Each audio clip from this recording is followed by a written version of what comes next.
You feel it, don't you? That pervasive sense of tired of existing, a dull hum beneath everything. We dismiss it as burnout, a personal failure in a demanding world. But what if this widespread apathy isn't a natural state, or even just a consequence of modern life, but a deliberately induced condition, a victory for a darker game? The illusion of personal exhaustion, it's a familiar story, right? We're all running on empty. We talk about burnout like it's this badge of honor, or worse, some personal defect we have to overcome. The prevailing narrative whispers, screams even, that if you're feeling apathetic, disengaged, completely checked out, that's on *U star. You're not trying hard enough. You're not resilient enough. Why do you keep doing this to yourself, blaming yourself for something that feels so much bigger than just your own willpower? This self-blame is insidious. It makes you internalize everything. You shrug off that heavy feeling, that exhaustion in your bones, as just *life star. We call it stress, we call it a symptom of a fast-paced world, but what if those feelings of disengagement, that cynicism that gnaws at you, the emotional numbness, what if they're not just personal fatigue? Think about the last time you scrolled endlessly, feeling nothing. That wasn't just tired eyes, it was a system at work. We buy into this idea that if we just meditate more, or exercise, or find our purpose, everything will click into place. Self-help culture, bless its heart, often just reinforces this cycle of blame.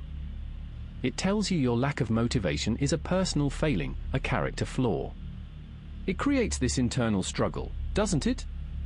You fight against yourself, convinced you should feel more, should do more. But you just can't. And that's the real trick. When you're constantly looking inward, dissecting your own perceived shortcomings, your lack of drive, your inability to get ahead, you stop looking outward.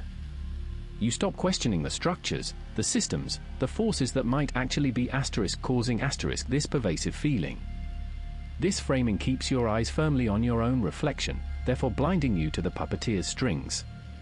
It's almost perfect, isn't it? Because your personal exhaustion is not always a private failure, sometimes, it's a public achievement. Okay, so your personal exhaustion isn't just your star. It's almost like a carefully cultivated harvest. And it's cultivated through what I call the architecture of engineered disengagement. Think about it this way: how do you keep people from looking up, from questioning the powerful, the invisible strings? You make them too tired to even think about it. One of the most insidious ways this happens is through a constant, unrelenting stream of information overload and engineered crisis. Remember that feeling of being perpetually overwhelmed by the news cycle? That wasn't an accident. That was a designed outcome. Every day, every hour, we're bombarded. We're flooded with data, with breaking news, with a million opinions screaming for our attention. It's digital saturation, right? This overwhelming stream, it doesn't inform you, not really. It desensitizes you. It paralyzes you. You start to glaze over.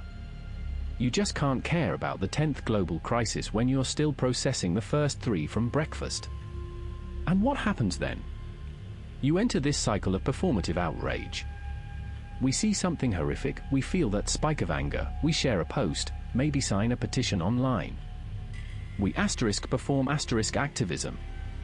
But often, it doesn't lead to genuine, sustained change. It's a fleeting burst of digital energy. Then, another crisis hits, and the cycle repeats, deepening a cynical, hollow feeling.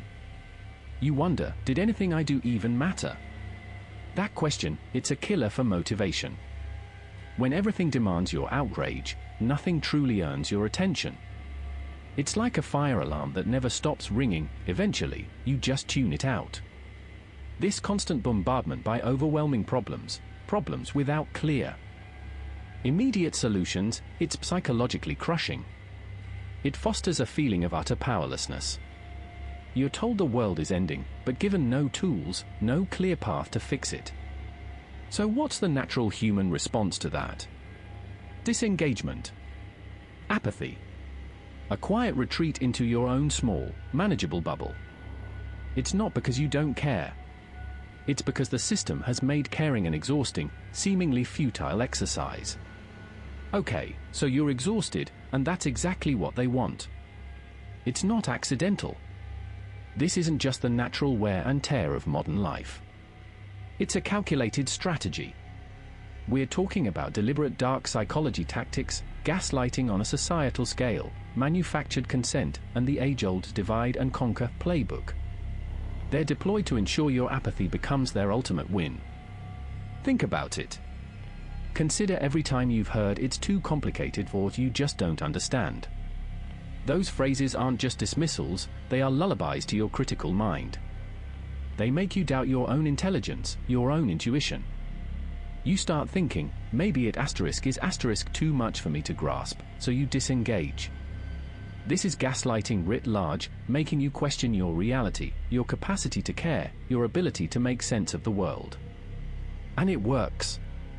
It erodes trust.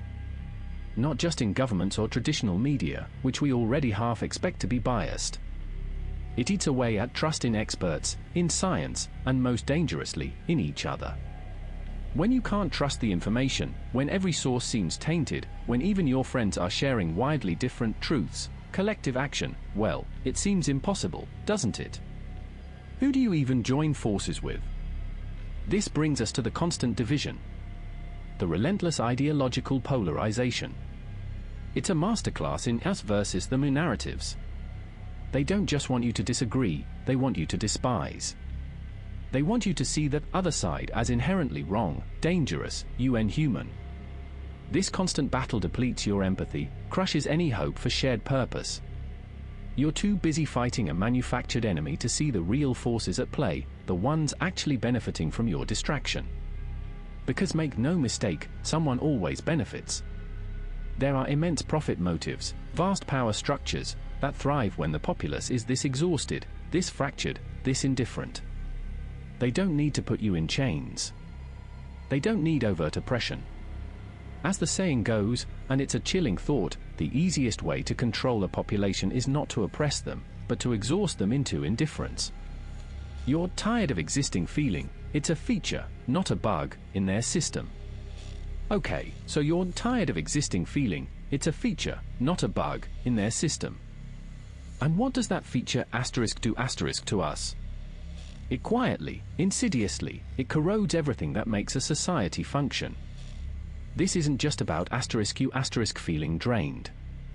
This is about the silent loss, erosion of collective agency ***. Imagine a world where the most pressing issues are met with a shrug. You don't have to imagine, you live in it. That deep exhaustion isn't just making you tired. It's making you disengage ***. It strips away our ability for critical thinking. When you're utterly spent, do you really have the energy to dig into complex policy, to question the narrative, to even properly debate ***? No. You just absorb. You scroll. You accept. This isn't new, by the way. This playbook? It's been refined over decades, centuries even. Edward Bernays, often called the father of public relations, understood this. He didn't talk about overt oppression. He talked about engineering consent. He knew that if you managed information, flooded the public with distractions and crafted messages, you could disengage them from meaningful participation. You don't need chains when people are too tired, too apathetic, to even notice the cage. And that's where we are now, aren't we? Active citizenship, the kind that truly changes things, it's dying a slow, quiet death. Replaced by what? Passive consumption. We're not participants anymore, we're just spectators. We consume entertainment, news bites, products. But acting on that information? Engaging in our communities? Holding power accountable? That feels like another job, another thing to be too tired for. It's the triumph of spectacle over substance. The urgent realities, like our planet cooking, or widening inequality, they get drowned out by the latest viral trend, the newest celebrity scandal, the constant, shallow noise. It's designed to keep our attention fractured, our focus diluted. Because if our attention is constantly pulled in 1,000 superficial directions, collective action becomes impossible. We become impotent. And here's the truly chilling part, the part that keeps me up at night. Apathy isn't the absence of feeling, it's the feeling that no feeling matters. Think about that. You might feel outrage, you might feel concern, but that pervasive tiredness, it tells you, it whispers, that those feelings don't make a difference. So, why bother? Why expend the energy? This isn't just burnout, friend. This is a manufactured quiet. And it's working exactly as intended. Okay, so we've talked about this manufactured quiet, right? The feeling that no matter what you feel, outrage, concern, it just doesn't matter. You're exhausted. You're told not to bother. That's the win for them. But what if we said, no? What if we pushed back, not with grand gestures, but with something quieter, yet far more potent? This isn't about fighting fire with fire. This is about reclaiming your most precious resource, your attention. It's the radical act of presence. Think about the last time you genuinely felt energized by a cause. That spark is the beginning of the rebellion. That's where you start. You have to consciously choose where your focus goes. It's a muscle you rebuild, piece by piece. Are you letting the algorithm decide what holds your gaze, or are you deliberately seeking out understanding, truth, connection? That's discernment. It's not just fact-checking, it's pattern recognition. You start seeing the manipulations, the whispers designed to make you scroll past. You choose your battles. You choose what earns your engagement. Because your attention is your most valuable currency, spend it as if your freedom depends on it. And listen, part of this reclamation? It's radical rest. Conscious rest. Mindful disconnection. This isn't just about sleep, it's about actively pulling back from the constant stimulation. Turning off the notifications. Sitting in silence. Going for a walk without a podcast. It feels weird at first, maybe even scary, because the quiet can be loud. But it's an act of defiance against the system that thrives on your constant stimulation and exhaustion. It's giving your brain the space to actually think, to process, to feel its own feelings again, not just the ones fed to you. Then, you connect. Not just online, but genuinely. You foster real conversations, real empathy. That's microactivism. It's breaking the isolation. It's recognizing that a genuine conversation with a neighbor, helping out a friend, or even just truly listening, those aren't small things. They're profoundly disruptive to a narrative that says you're alone and powerless. They're proof that you make a difference, right here, right now, in your own small corner. Because the smallest acts of presence, they accumulate. They ripple. The ultimate victory for dark psychology isn't control, but the belief that control is inevitable, that resistance is futile. But what if the very concept of you, with a unique, subjective experience, is itself the ultimate target for manipulation? That's where we go next.